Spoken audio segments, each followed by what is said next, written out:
لا نبي بعده وعلى آله وأصحابه أجمعين. أما بعد فقد قال الله عز وجل في شان حبيبه تعظيما له وتوقيرا: إن الله وملائكته يصلون على النبي يا أيها الذين آمنوا صلوا عليه وسلموا تسليما. صلى الله سيدنا وآله وأصحابه صلى الله على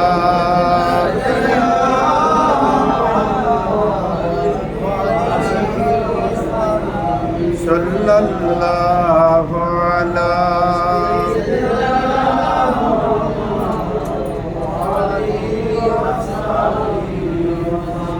صلى الله على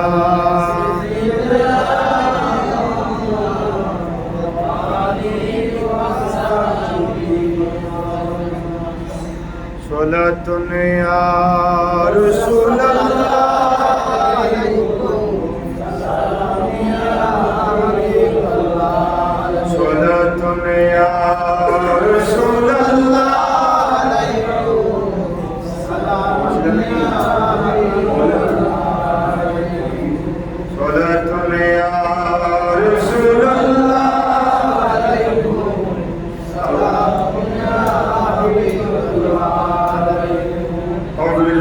الشيطان الرجيم. بسم الله الرحمن الرحيم.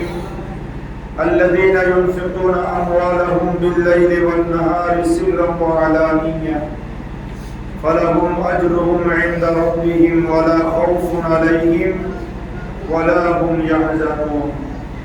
صدق الله مولانا العظيم وبلغنا رسوله النبي الأمين ونحن على ذلك لمن الشاهدين والشاكرين والحمد لله رب العالمين.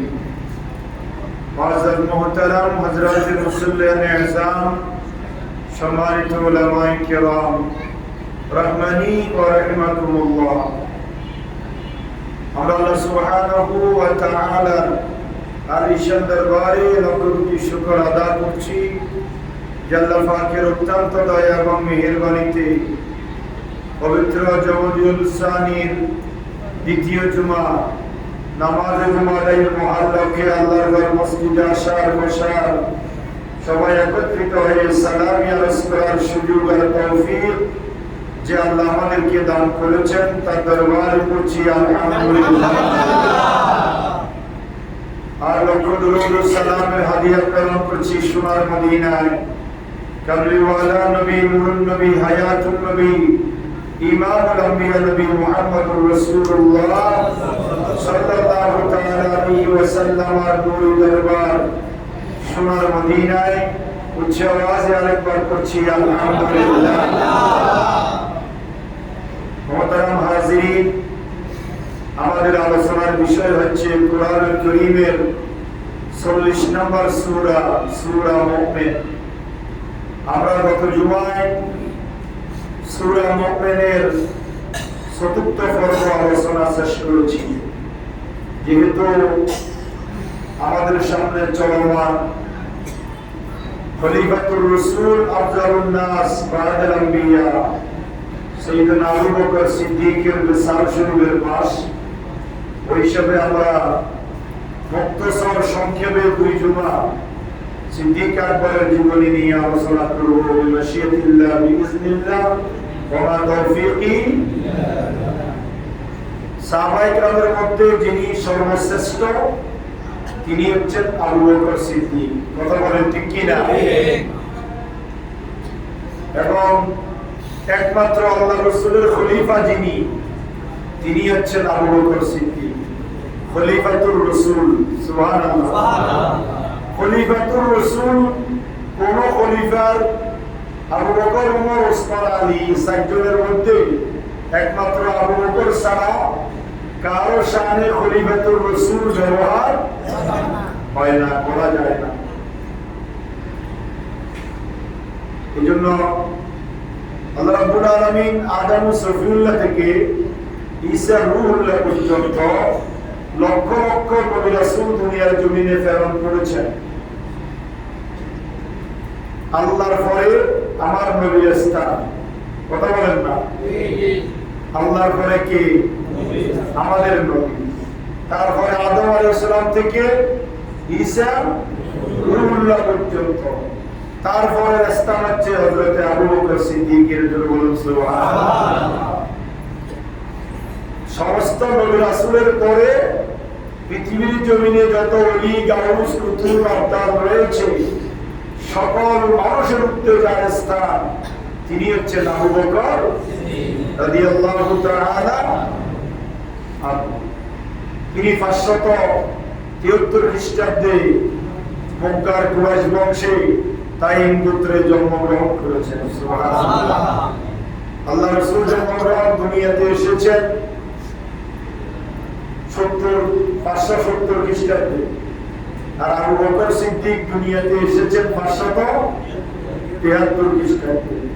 আল্লাহর নবীও 63 বছর দুনিয়ার জমিনে ছিলেন, আবু বকর সিদ্দিকও 63 বছর দুনিয়াতে ছিলেন। সুবহানাল্লাহ। আবু বকর সিদ্দিকের নাম হচ্ছে আব্দুল্লাহ। নাম কি? আব্দুল্লাহ। উপনাম আবু বকর, উপাধি হচ্ছেন সিদ্দিক অথবা খলিফাতুর রাসূল। সিদ্দিক আকবরের 6 জন ছেলে মেয়ে। কয়জন? 3 জন ছেলে, 3 জন মেয়ে। ছেলে হচ্ছে আব্দুল্লাহ, আব্দুর রহমান, মুহাম্মদ। আর মেয়ে হচ্ছে হযরত আসমা, আম্মা আয়েশা সিদ্দিকা, উম্মে কুলসুম। সিদ্দিক আকবর ছিলেন আল্লাহর নবীর বাল্যবন্ধু। সুবহানাল্লাহ। বাল্যকাল থেকে আল্লাহ রাসূলের সঙ্গে সিদ্দিক আকবরের কি ছিল? বন্ধুত্ব ছিল। সিদ্দিক আকবর 38 বছর বয়সে ঈমানের কালেমা পড়ে মুসলমান হয়েছেন। সুবহানাল্লাহ। বয়স্কদের মধ্যে সর্বপ্রথম যিনি ঈমানের কালেমা পড়ে মুসলমান হয়েছেন তিনি হচ্ছেন আবু বকর। আবু বকর সিদ্দিক যখন ইসলামের সুদীপ্ত ছায়ায় আশ্রয় নিচ্ছিলেন, তখন আবু বকর সিদ্দিকের বয়স ছিল 38 বছর। বলেন না সবাই, কত বছর? 38 বছর। বয়স্কদের মধ্যে যিনি সর্বপ্রথম ঈমানের কালেমা গ্রহণ করেছেন তিনি হচ্ছেন আবু বকর সিদ্দিক। আর অল্প বয়সে যিনি ঈমানের কালেমা গ্রহণ করেছেন তিনি হচ্ছেন হযরত আলী। সুবহানাল্লাহ। তো সিদ্দিক আকবরের ইসলাম গ্রহণ এটা এক আজব ঘটনা। আমরা জানি আবু বকর সিদ্দিক ব্যবসা করতেন। সবাই বলেন না, কি করতেন? তিনি যখন ব্যবসায়ের জন্য সিরিয়ার জমিনে গিয়েছিলেন, হঠাৎ করে এক রাত্রিতে সিদ্দিক আকবর স্বপ্নে দেখলেন আকাশের চন্দ্র এবং সূর্য সিদ্দিক আকবরের কোলে অবস্থান করছে। আল্লাহু আকবার। চন্দ্র এবং সূর্য সিদ্দিক আকবরের কোলে অবস্থান করছেন। তিনি দুটোটাকে জড়াইয়ে ধরে বড় আনন্দে সময় অতিবাহিত করছেন। এই আজব তাজ্জুব স্বপ্ন যখন সিদ্দিক আকবর দেখলেন, এটা একটা আজব স্বপ্ন না? চন্দ্র সূর্য কি কারো কোলে আসতে পারে? সিদ্দিক আকবর দেখলেন চন্দ্র সূর্য তার কোলে। তখন তিনি সকালবেলায় ঘুম থেকে উঠে একজন ফাদ্রির কাছে গেলেন। ফাদ্রি মানে খ্রিস্টানদের যিনি হুজুর, খ্রিস্টানদের যিনি কি পাদ্রীর কাছে গিয়ে তিনি তার স্বপ্নের তাবির জানতে চাইলেন যে আমি গত রাত্রিতে স্বপ্নে দেখলাম আকাশের চন্দ্র এবং সূর্য আমার কোলে, আমি দুটোটাকে জড়ায়ে ধরে বসে আছি। এই স্বপ্নের তাবির জানার জন্য, ব্যাখ্যা জানার জন্য আপনার কাছে এসেছি। ওই পাদ্রী তাকে তার নাম ঠিকানা জিজ্ঞাসা করলেন, জন্মস্থান কোথায়, কোথায় জন্মগ্রহণ করেছেন, অবস্থান স্থল কোথায়, সব জানার পরে বললেন যে আপনি বড় সৌভাগ্যবান যে মক্কায় বনি হাশেম গোত্রে কুরাইশ বংশের শেষ নবীর আবির্ভাব হয়েছে। সুবহানাল্লাহ। সেই শেষ নবী মুহাম্মদ সাল্লাল্লাহু আলাইহি ওয়াসাল্লামের আপনি প্রথম খলিফা হবেন, এটাই, এবং আপনি তার হাতে ঈমানের কলেমা গ্রহণ করে তার ধর্ম গ্রহণ করবেন, এটাই হচ্ছে আপনার স্বপ্নের তাবির। সিদ্দিক আকবর অত্যন্ত আনন্দিত হয়ে গেলেন, খুশিতে আত্মহারা হয়ে তিনি আর ব্যবসার কাজে সিরিয়ায় রইলেন না। তিনি সাথে সাথে পরের দিন সকালবেলায় মক্কাতুল মুকাররমার জমিনে চলে আসলেন। সুবহানাল্লাহ। তো বন্ধুর খবর কে জানে?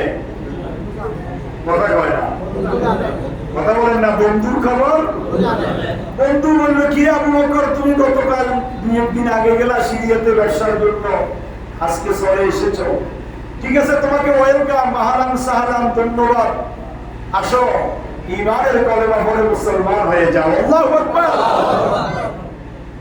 কে বলতেছে?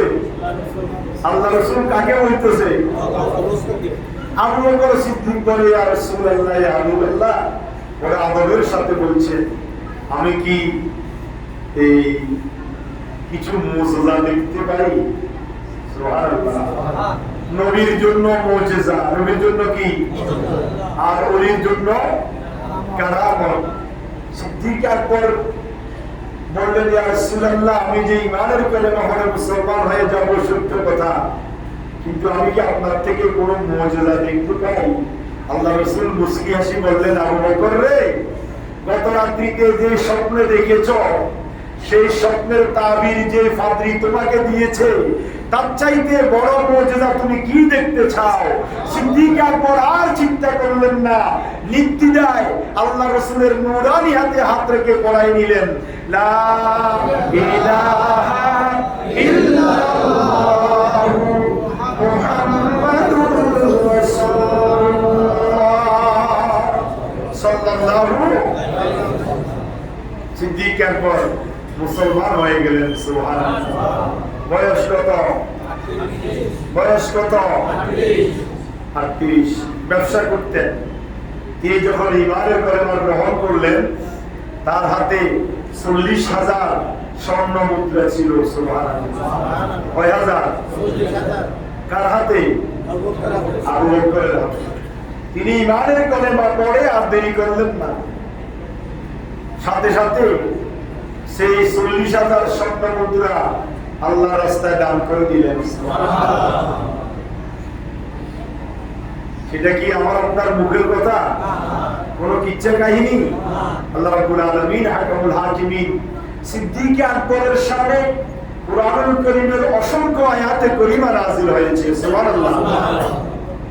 তার মধ্যে সূরা বাকারার 270 নম্বর আয়াতে কারিমার মধ্যে আল্লাহ সুবহানাহু ওয়া তাআলা সিদ্দিক আকবরের শানে বলেছেন, আমার আল্লাহ বলেন, আল্লাযীনা ইউনফিকুনা আমওয়ালাহুম বিল-লাইলি ওয়ান-নাহারি সিররান ওয়া আলানিয়া ফালাহুম আজরুহুম ইনদা রাব্বিহিম ওয়া লা খাউফুন আলাইহিম ওয়া লা হুম ইয়াহজানুন।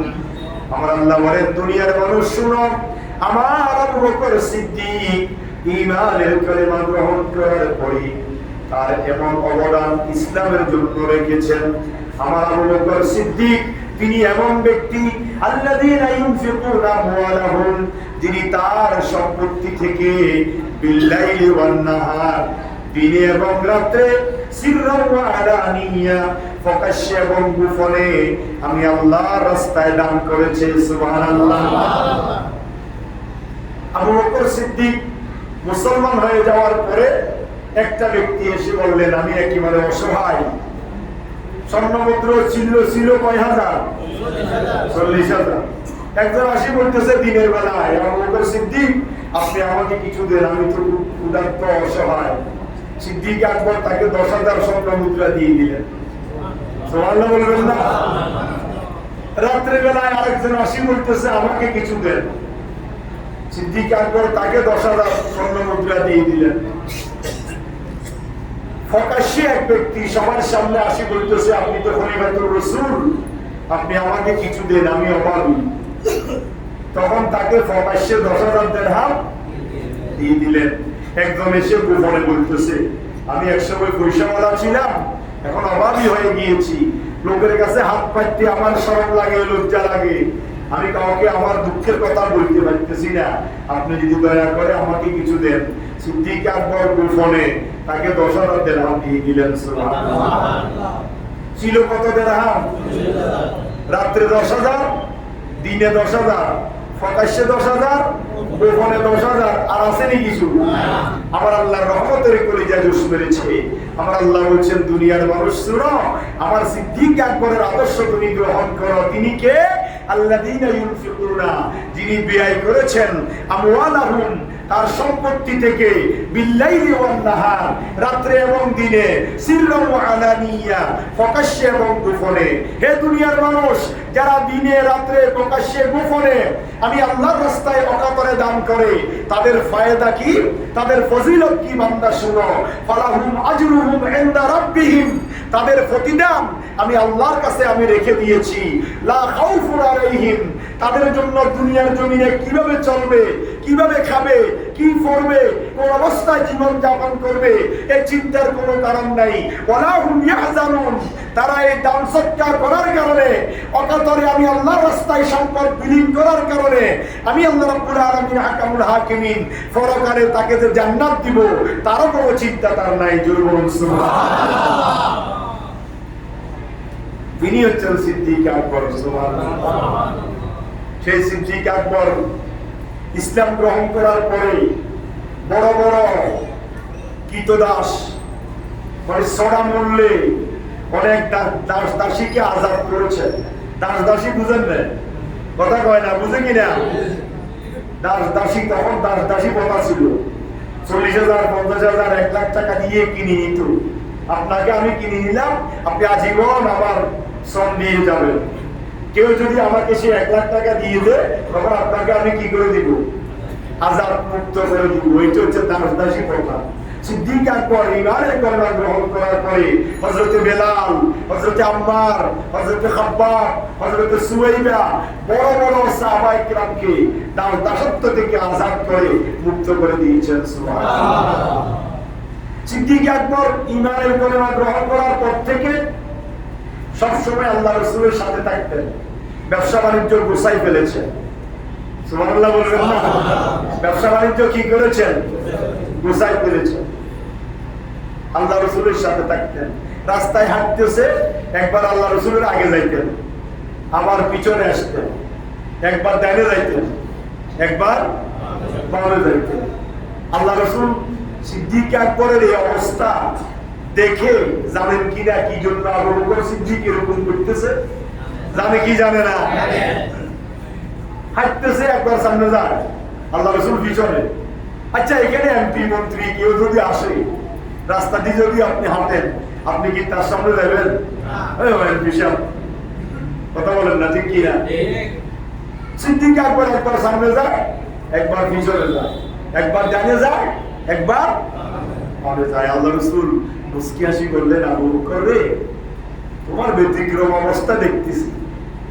বলে, ইয়া রাসূলুল্লাহ, ইয়া হাবিবাল্লাহ, আপনি আমাকে কি প্রশ্ন করতে চাচ্ছেন আমি নির্দ্বিধায় বুঝেছি। খোদার কসম করে বলছি, ইয়া রাসূলুল্লাহ, ইয়া হাবিবাল্লাহ, আমি চাই যতক্ষণ পর্যন্ত আমি সিদ্দিক আকবর জীবিত আছি, ততক্ষণ পর্যন্ত আপনার গায়ে কাফের মুশরিকদের একটা পোকা যাতে করে না পড়ে, একটা তীরের নিক্ষেপ যেন না পড়ে, একটা আঘাত যেন আপনার গায়ে না আসে। এই জন্য আমি একবার সামনে যাই, একবার পিছনে যাই, একবার ডানে যাই, একবার বামে যাই।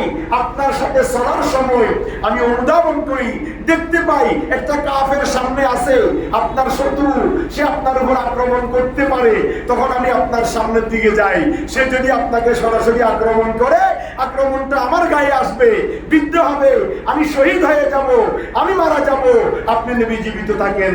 এই জন্য আপনি হাঁটার সময়, রাস্তায় চলার সময় শত্রুর আক্রমণ থেকে বাঁচানোর জন্য আমি আপনার চতুর্দিকে ঘুরপাক খাই। এটা ছিল সিদ্দিক আকবরের আল্লাহ রসুলের প্রতি মহব্বত। সুবহানাল্লাহ। সেই মহব্বত আমাদের কাছে আসেনি? কথা বলেন না, আসেনি? সিদ্দিক আকবর তিনি কে? এই জন্য আল্লাহ রসুল সিদ্দিক আকবরের শানে বলেছেন। হযরত আবু সাঈদ খুদরি রাদিয়াল্লাহু তাআলা আনহু হাদিস বর্ণনা করেছেন, ইন্নামান আমানান নাসি আলা ফি সুহবাতিহি ওয়া মালিহি ফাকানা আবু বকর। হে দুনিয়ার মানুষ শুনে রাখো, আমার লক্ষ লক্ষ সাহাবায়ে কেরামের মধ্যে থেকে আমার একমাত্র আবু বকর, যার বদান্যতা, যার ত্যাগ, যার অবদান, দম দিয়ে, দৌলত দিয়ে, সম্পদ দিয়ে আমি রাসূলকে বিভিন্নভাবে সহযোগিতা করে সবচাইতে যার অবদান আমি রাসূলের প্রতি বেশি, তিনি হচ্ছেন আমার আবু বকর। আল্লাহ রাসূল আবু বকরকে এত মহব্বত করতেন। আল্লাহ রাসূল বলছেন, ইবনে মাসউদ রাদিয়াল্লাহু তাআলা আনহু হাদিস বর্ণনা করেছেন, লাউ কুনতু মুত্তাখাযান খলিলা। আল্লাহ রাসূলের বন্ধুকে, কথা কয় না, নিত্যিরা বলেন না, কে? আল্লাহ রাসূলকে আল্লাহ হাবিবুল্লাহ বলেছে না? কথা বলেন না। ইব্রাহিম খলিলুল্লাহ, মুহাম্মদ হাবিবুল্লাহ। আর রাসূল তো আছে, হাবিব বানিয়ে বন্ধু, খলিল বানিয়ে বেশকম আছে না নাই? আপনারা কথা বুঝতেছেন? শুক্রবারের দিন কারেন্টটা ঘুমার টাইমে নিয়ে গেল, ওদের কাজ করার আর সময় তারা পায় নাই, যার ধরুন জেনারেটরের আওয়াজে আমরা, আপনারা কথা বুঝতেছেন? খলিলত্ব বন্ধু, হাবিবত্ব। আমি মাঝখানে একজনে আপনাদেরকে বলেছিলাম, আমার সম্মানিত কমিটির সদস্যরা জেনারেটরটা পরিবর্তন করতে চাচ্ছে, কিন্তু আপনাদের হাত আসে নাই। আপনাদেরকে বলছিলাম, আপনারা যদি একটু বলাইনতা দেখান, আমরা এই মামতাদের আমাদের জেনারেটরটা পরিবর্তন করে আধুনিক একটা জেনারেটর নিতে চাচ্ছিলাম। ৩-৪ লক্ষ টাকার প্রয়োজন। তো আপনারা একটু সহযোগিতা করবেন ভবিষ্যতে। আশা করি আমরা কারণ না থাকলেও এই আওয়াজ থেকে মুক্ত থাকতে পারবো। কথা বলেন ঠিক কিনা? যাই হোক, আবু বকর সিদ্দিক বলেছেন, লাউ কুনতু মুত্তাখাযান খলিলা। আবু বকর সিদ্দিকের শানে আল্লাহ রাসূল বলেছেন যে আমি নবী যদি দুনিয়ার জমিনে কাউকে বন্ধু বানাইতাম, আমি নবীর বন্ধু হতো, তাহলে সিদ্দিক আকবরই আমার বন্ধু হতো। সুবহানাল্লাহ। কিন্তু আল্লাহ রাসূলের বন্ধুকে আল্লাহ, আল্লাহ হচ্ছেন আল্লাহ রাসূলের বন্ধু। ইব্রাহিমের বন্ধু, মুহাম্মদ সাল্লাল্লাহু আলাইহি ওয়াসাল্লাম আল্লাহর কি বন্ধু। ইব্রাহিম খলিলুল্লাহ, খলিলত্ব বন্ধু। আর মুহাম্মদ হাবিবুল্লাহ, হাবিব শব্দের অর্থ বন্ধু। বেশকম আছে না নাই? আছে। খলিলত্ব সেই বন্ধু যে বন্ধু অপর বন্ধুকে রাজি করার জন্য নিজের জীবন দিতে প্রস্তুত। সুবহানাল্লাহ। তাকে বলা হয় কি? খলিল। যেন আবু বকর, যেমন হযরত ইব্রাহিম খলিলুল্লাহ আল্লাহকে রাজি করার জন্য আগুনে ঝাঁপ দিয়েছেন, দেন নাই? কথা বলেন না, দিয়েছেন কিনা? তিনি খলিল। আর হাবিব বলা হয় ওই বন্ধুকে যে বন্ধুকে রাজি করার জন্য আল্লাহ নামক মহান আল্লাহ বন্ধু, যে হাবিবের জন্য জীবন দিতে প্রস্তুত, যে হাবিবকে রাজি করার জন্য অক্লান্ত চেষ্টায় থাকে, তিনি হচ্ছেন হাবিবুল্লাহ। সুবহানাল্লাহ। আল্লাহ চায় সবসময় আল্লাহ রাসূলকে কি রাখতে? খুশি রাখতে। তো আবু বকর সিদ্দিকের শানে আল্লাহ রাসূল বলেছেন, লাউ কুনতু মুত্তাখাযান খলিলা। দুনিয়ার জমিনে আমি যদি কাউকে বন্ধু বানাতাম, আবু বকর সিদ্দিক আমার কি হতো? সুবহানাল্লাহ। দেখেন, বাল্য বন্ধু কত বছর বয়সে ইসলাম গ্রহণ করেছে? সবাই জোরে বলেন না, কত বছর? 38 বছর। যারা বড় আছেন তারা জানেন না, যারা সামনে আছেন তারা জানবেন, আগে আসছেন যে জন্য। 38 বছর বয়সে সিদ্দিক আকবর কি করেছেন? ঈমানের কলেমা পড়ে মুসলমান হয়েছেন। আল্লাহ রাসূল একদিন আবু বকর সিদ্দিককে বললেন, আবু বকর, তোমাকে নিয়ে আমি কোথায় যাব? হিজরতে যাব। কোথায় যাব? হিজরতে যাব। আমাকে আল্লাহ মক্কা শরীফে রাখবে না, জন্মস্থানে রাখবে না, আমাকে মনে হয় স্থান ত্যাগ করে চলে যেতে হবে। তো সুতরাং যখনই যাব তখনই তুমি আমার কি হবে? সঙ্গী হবে, সাথী হবে। সিদ্দিক আকবর এই কথা শোনার সাথে সাথে রবিউল আউয়াল মাসে হিজরতের অর্ডার হয়েছে। রবিউল সানি, জমাদুল আউয়াল, জমাদুল সানি, জমাদুল সানি, মুহররম মাসে হিজরতের অর্ডার হয়েছে। মুহররম, সফর, রবিউল আউয়াল। রবিউল আউয়াল শরীফে আল্লাহ রাসূল মক্কা থেকে মদিনায় কি করেছেন? হিজরত করেছেন। সিদ্দিক আকবর রাদিয়াল্লাহু তাআলা আনহু আল্লাহ রাসূল থেকে হিজরতের শুভ সংবাদ শোনার সাথে সাথে সিদ্দিক আকবর ছোট দুইটা উটের বাচ্চা ক্রয় করে নিয়েছেন। সুবহানাল্লাহ। এগুলোকে লালন পালন করতেছেন, দেখাশোনা করতেছেন, খানা পিনা খাওয়াই শক্তিশালী করতেছেন। আর রাত্রি যখন আসতো দিনের কাজে আল্লাহ রাসূলের সাথে সহযোগিতা করতেন। আর যখন বাসায় এসে ঘুমানোর সময়, ওই সময়ে সিদ্দিক আকবর নিজের ঘরের দরজার সাথে এভাবে হেলান দিয়ে দাঁড়িয়ে দাঁড়িয়ে ঘুমাতেন। আল্লাহ রাসূল 3 মাস পরে রবিউল আউয়াল শরীফের 12 তারিখ রাত্রিতে দারুন নায়দোয়ার মিটিং বসলো। আবু জাহেল, আবু লাহাব, উতবা সাহেবা সিদ্ধান্ত নিলেন মুহাম্মদকে আজকেই কি করে দেওয়া হবে? দুনিয়ার জমিন থেকে শেষ করে দেওয়া হবে। এই সংবাদ দুনিয়ার কেউ জানে না। সাথে সাথে আল্লাহ আমার নবীকে ইলহাম করে দিলেন, হাবিব, আপনাকে আর থাকতে হবে না, আপনি এখান থেকে বের হয়ে হিজরতে বের হয়ে যান।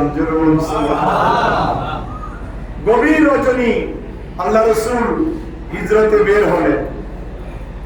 81 নম্বর গেট মক্কায়, ইব্রাহিম খলিল রোড। সেখান থেকে শুরুতে ইব্রাহিম খলিল রোডের মুখে আবু বকর সিদ্দিকের বাড়ি। সুবহানাল্লাহ। আল্লাহ রাসূল কাবা শরীফের আঙ্গিনা থেকে বের হয়ে সিদ্দিক আকবরের দরজায় এভাবে টক দিলেন, ইয়া আবু বকর। ডাক দেওয়ার সঙ্গে সঙ্গে গভীর রাত্রিতে সিদ্দিক আকবর লাব্বাইকা ওয়া সাদাইকা ইয়া রাসূলুল্লাহ বলে হাজিরা দিলেন। সুবহানাল্লাহ।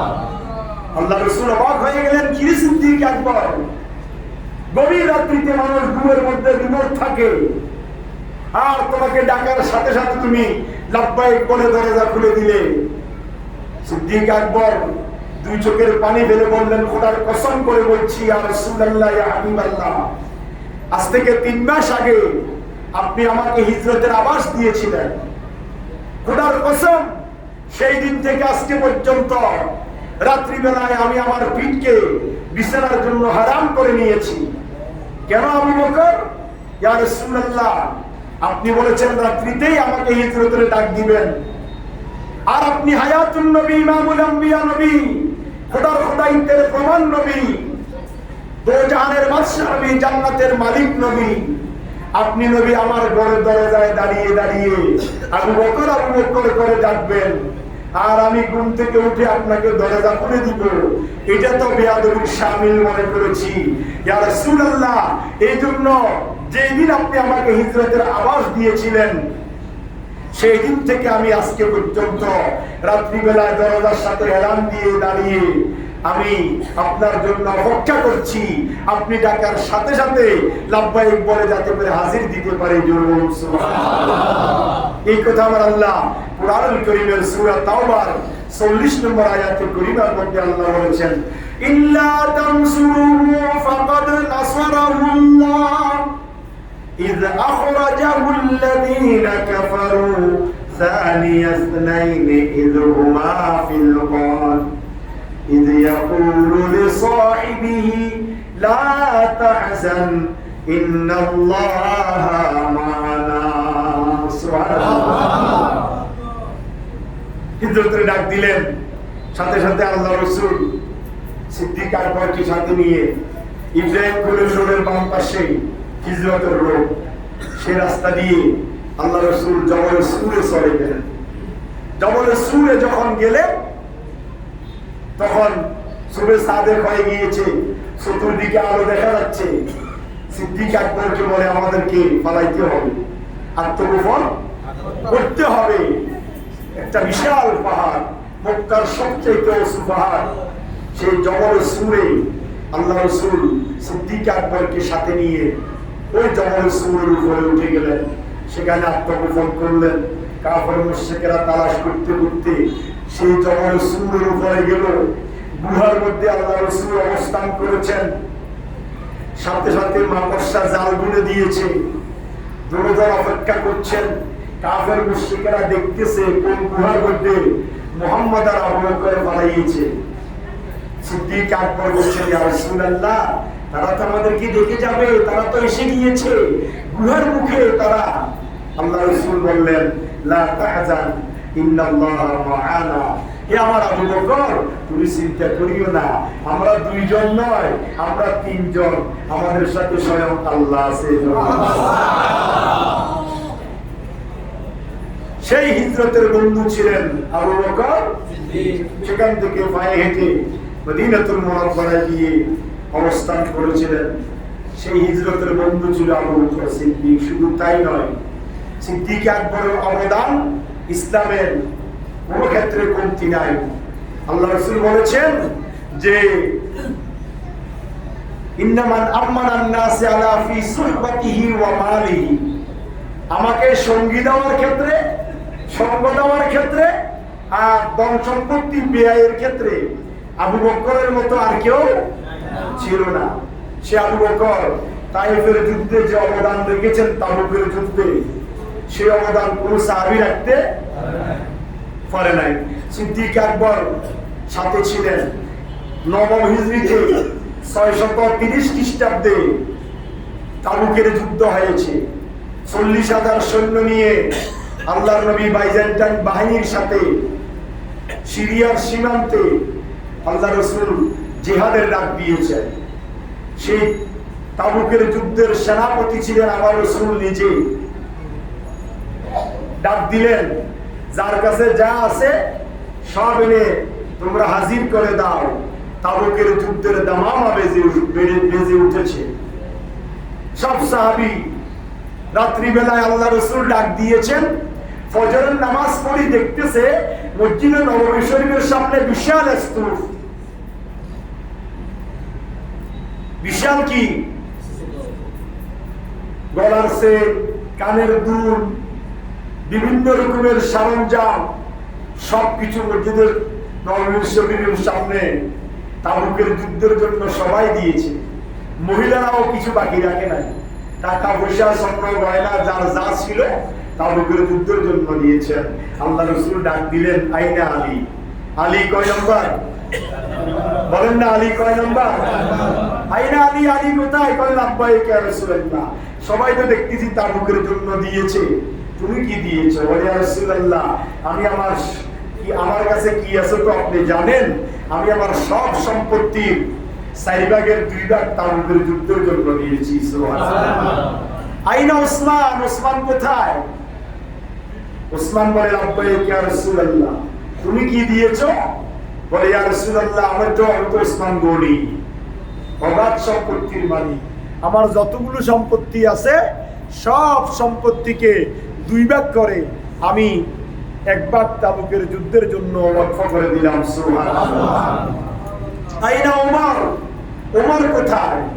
হযরত ওমর বলে, ইয়া রাসূলুল্লাহ, লাব্বাইক। তুমি কি দিয়েছো? বলে, ইয়া রাসূলুল্লাহ, আমি তাবুকের যুদ্ধের জন্য আমার সব সম্পত্তিকে 3 ভাগ করে 2 ভাগ তাবুকের জন্য ওয়াকফ করে দিলাম। সুবহানাল্লাহ। হযরত আলী, আবু বকরকে দেখা যাচ্ছে না। আবু বকর সিদ্দিক মসজিদে নববী শরীফের পিলারের এক পাশে দাঁড়িয়ে দাঁড়িয়ে কান্না করছে। 2 চোখের পানি ফেলে ফেলে কান্না করছেন। আল্লাহ রাসূল বলে, আইনা আবু বকর, আমার আবু বকর কোথায়? সিদ্দিক আকবর বলে, লাব্বাইক ইয়া রাসূলুল্লাহ, আমার অমুক সাহাবী এতটুকু দিয়েছে, অমুক সাহাবী এতটুকু দিয়েছে, তুমি তাবুকের জন্য কি দিয়েছো? সিদ্দিক আকবর রাদিয়াল্লাহু তাআলা আনহু নিজের ঘরের যত সম্পদ ছিল সব সম্পত্তিকে কাটলি বেঁধে রহমাতুল্লিল আলামিনের কদমে সুপর্দ করে দিয়ে বললেন, ইয়া রাসূলুল্লাহ, আমি আবু বকরের জাগতিক সম্পদ বলতে যা বোঝায় সবকিছু তাবুকের জন্য ওয়াকফ করে দিলাম। সুবহানাল্লাহ। আল্লাহ রাসূল বলেন, কেউ অর্ধেক দিয়েছে, কেউ 3 ভাগের 2 ভাগ দিয়েছে, আর তুমি সব দিয়ে দিলে, বাসায় কি রেখে এসেছো? সিদ্দিক আকবর বলে, খোদার কসম ইয়া রাসূলুল্লাহ, আমি আমার বাসার মধ্যে আল্লাহ এবং তার রাসূলকে রেখে তাবুকের জন্য সব সম্পত্তি ওয়াকফ করে দিলাম। সব সাহাবায়ে কেরামের সামনে আল্লাহ রাসূল আবু বকর সিদ্দিকের গাঁটলি খুললেন, দেখে সুনার চাই, ফুরান কাপড়, চামচ, গ্লাস, ফুরান প্লেট। কোন কোন সাহাবী দেখে হাসতেছে, আল্লাহ রাসূল কাঁদতেছেন। আপনি দেখবেন কোন জায়গায় যদি রক্ত বের হয়, সেখানে যদি চুলার চাইকে এভাবে আপনি বসাই দেন, রক্ত কি হয়ে যাবে? যত পূর্ব চিকিৎসা, এখন তো আধুনিক চিকিৎসা, এখন তো এগুলো সেগুলো কাজ হয় না। আগে আমরা তখন দেখতাম ছোটকালে রক্ত কাটা গেলে লতারান্ন দড়ি লাগাই দিত, রক্ত কিনে যেত। এখন বলে যে এগুলো লাগানো যাবে না, ডাক্তারখানা নিয়ে যাও। আল্লাহ রাসূল বলেন, তোমরা হাসবে না, জিবরিল আমিন এসেছে।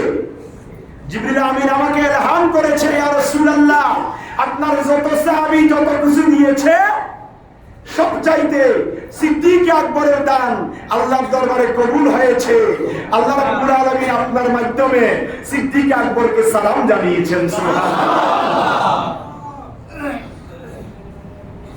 সিদ্দিক আকবর এমন তেমন ব্যক্তি নয়।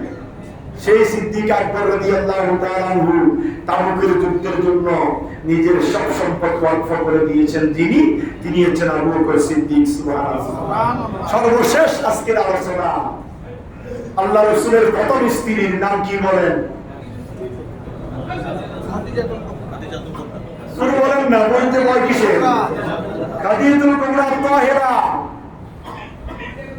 খাদিজাতুল কুবরা তাহেরা রাদিয়াল্লাহু তাআলা আনহা 40 বছর বয়সে আল্লাহ রাসূলের সাথে কি হয়েছে?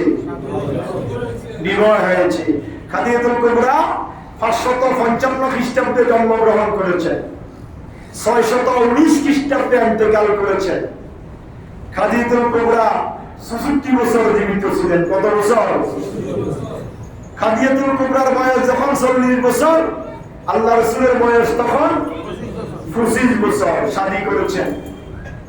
আল্লাহ রাসূলের কাসেম, তৈয়ব, তাহের, ইব্রাহিম, তারপরে আপনার ফাতেমা, উম্মে কুলসুম, রুকাইয়া সহ আল্লাহ রাসূলের যে 8 জন ছেলে মেয়ে সবগুলা খাদিজাতুল কুবরা থেকে হয়েছে। সুবহানাল্লাহ। খাদিজাতুল কুবরা তাহেরা 619 খ্রিস্টাব্দে ইন্তেকাল করেছেন। তখন তার বয়স কত? 66 বছর। নবুয়তের 10ম বছর। আল্লাহ রাসূলের বয়স যখন 50 বছর, তখন খাদিজাতুল কুবরা কি করেছেন? ইন্তেকাল করেছেন। খাদিজাতুল কুবরা যখন ইন্তেকাল করেছেন, আল্লাহ রাসূল একবারে অসহায় হয়ে গিয়েছেন। কেননা খাদিজাতুল কুবরা ছিল আল্লাহ রাসূলের বিপদের সঙ্গী। সারাদিন দিনের কাজ করতেন, রাত্রি এসে খাদিজাতুল কুবরা আল্লাহর নবীকে মাথায় হাত বুলাইয়ে বুলাইয়ে সান্ত্বনা দিতেন। ইয়া রাসূলুল্লাহ, আপনি তো উম্মতের জন্য, দ্বীনের জন্য করতেছেন, কাফের মুশরিকরা আপনার উপর নির্যাতন করতেছে, আপনি রাগ করবেন না, আমার দুঃখ নেবেন না। আল্লাহ রাসূল বলেন, আমি সারাদিন ব্যস্ততার মধ্য নিয়ে যখন ঘরে ফিরে আসতাম, আমার খাদিজার কথায়, সান্ত্বনায় আমার অন্তর থেকে কাফের মুশরিকদের নির্যাতনের সব ধূলিকণা দূরীভূত হয়ে স্বচ্ছ হয়ে যেত। আমি একটা শক্তি অনুভব করতে পারতাম। সুবহানাল্লাহ।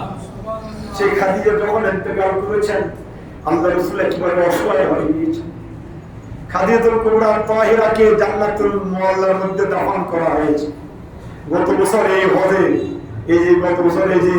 গত মাসে হজে গেলাম, এবার সুযোগ হয়েছে। এতবার যাওয়ার সুযোগ হয় না, বিভিন্ন ক্রাইটেরিয়া ঢুকতে দে না, যাইতে দে না। এবার একবারে খাদিজাতুল কুবরা তাহেরাকে সামনে নিয়ে জিয়ারত করার সুযোগ হয়েছে। সেখানে একটা কাঁটা জাতীয় গাছ খাদিজাতুল কুবরার রওজা মুবারকের পাশে আছে। খাদিজাতুল কুবরাকে যখন কবরস্থ করেছেন, সবাই বলে, সবাই চলে যাচ্ছে, আল্লাহ রাসূল খাদিজাতুল কুবরা তাহিরার রওজার পাশে, কবরের পাশে বসে বসে কান্নাকাটি করতেছেন। আর সিদ্দিক আকবর সহ সবাই বলছে, ইয়া রাসূলুল্লাহ আপনি চলেন। সবাই চলে গিয়েছে, আপনি আর কতক্ষণ বসে থাকবেন? আপনি আল্লাহর হাওলা করে দিয়ে চলে আসেন। আল্লাহ রাসূল বলেন, না আমি যাব না, যতক্ষণ পর্যন্ত আমার খাদিজার মুনকির নকিরের সওয়ালের জবাব হবে না, ততক্ষণ পর্যন্ত আমি এখান থেকে উঠবো না। আমি আমার খাদিজার মুনকির নকিরের সওয়ালের জবাব দিয়ে তারপরে বাসায় যাব। জোরে বলুন সুবহানাল্লাহ। আর আমার আল্লাহ সাথে সাথে জিবরিল আমিনকে পাঠিয়ে দিলেন। জিবরিল আমিন বলছে, ইয়া রাসূলুল্লাহ, ইয়া হাবিবাল্লাহ, আল্লাহ আরশ আজিম থেকে আপনাকে সালাম জানিয়েছে। আল্লাহ বলেছে আপনাকে বাসায় চলে যেতে, আপনার খাদিজার সওয়ালের জবাব আল্লাহ নিজেই দিবেন। আল্লাহু আকবার। সেই খাদিজাতুল কুবরা আর তাহিরা যখন ইন্তেকাল করেছেন, আল্লাহ রাসূল কিভাবে ফেরেশতা, আমল হুজুর বলা হয় সেই বস্তুকে, একেবারে ফেরেশতা। সিদ্দিক আকবর কি করেছেন জানেন? বড় অবাক হয়ে যাবেন। আল্লাহ রাসূলের বয়স তখন কত বলেন না? 50। আর আম্মা আয়েশা সিদ্দিকার বয়স তখন 6 বছর। কয় বছর? কথা বলেন না, কয় বছর? সিদ্দিক আকবর আল্লাহ রাসূলের বেকরারি দেখে, চাচা আবু তালেব ছিল, যিনি বাবার মতো আল্লাহ রাসূলকে কি করতেন? আদর যত্ন করতেন, কাফের মুশরিকদের নির্যাতন থেকে রক্ষা করতেন, সুখে দুঃখে সাথে থাকতেন। সেই আবু তালেবও সেই বছর ইন্তেকাল করেছে। আবু তালেবের ইন্তেকালের কিছুদিন পরে খাদিজাতুল কুবরা ইন্তেকাল করেছে। তাহলে একবারে নিঃস্ব, ঘরের স্ত্রীও নাই, যিনি তাকে নিজের বাবার মতো গাঁট দিয়ে রাখতেন তিনিও পেরেশান। সিদ্দিক আকবর রাদিয়াল্লাহু তাআলা আনহু আর দেরি করেন নাই, 6 বছরের আয়েশাকে হযরত আবু বকর সিদ্দিক 50 বছরের আমার নবী হায়াতুন নবীর কাছে বিবাহ দিয়ে দিলেন। সুবহানাল্লাহ। যখন 9 বছর হয়েছে আয়েশা সিদ্দিকা, তখন তিনি বালেগা হয়েছেন। এইজন্য শরীয়তের ফিকর মাসালা, মহিলা বালেগা হয় 9 বছরে আর পুরুষ বালেগা হয় 12 বা 13 বছরে। আল্লাহ রাসূল ওই 9 বছর পরে আয়েশা সিদ্দিকাকে আল্লাহ রাসূলের ঘরে হস্তান্তর করেছেন আবু বকর সিদ্দিক। তিনি এমন আবু বকর সিদ্দিক যিনি নিজের কলিজার টুকরা আল্লাহ রাসূলকে দিয়ে দিয়েছেন। এবং মোহরানা আল্লাহ রাসূলের আয়েশা সিদ্দিকার মোহরানা, মোহরানা কি জামাই দেনা বউ দেয়? কথা বলেন না। আর আল্লাহ রাসূল আয়েশা সিদ্দিকার মোহরানা ছিল 400 দিরহাম রূপা। আবু বকর সিদ্দিক নিজে সেই আয়েশা সিদ্দিকার মোহরানা আদায় করেছেন। সুবহানাল্লাহ। 9 বছর পরে লাইলাতুল জুফাফ হয়েছে, আল্লাহ রাসূলের ঘরে গিয়েছেন। সেই হচ্ছে আবু বকর সিদ্দিক, নিজের জীবনের সবকিছুকে উৎসর্গ করে যিনি আল্লাহ রাসূলের জন্য এত ত্যাগ তিতিক্ষা যিনি রেখেছেন, তিনি হচ্ছেন আবু বকর সিদ্দিক। আল্লাহ রাব্বুল আলামিন আগামী জুমায় আবু বকর সিদ্দিকের বাকি আলোচনা শেষ করব বিমাশিয়াতিল্লাহ বিইজনিল্লাহ। যা শুনেছি আল্লাহ আমাদেরকে আবু বকর সিদ্দিকের মহব্বত এবং আবু বকর সিদ্দিক আল্লাহ রাসূলকে যেমন ভালোবেসেছেন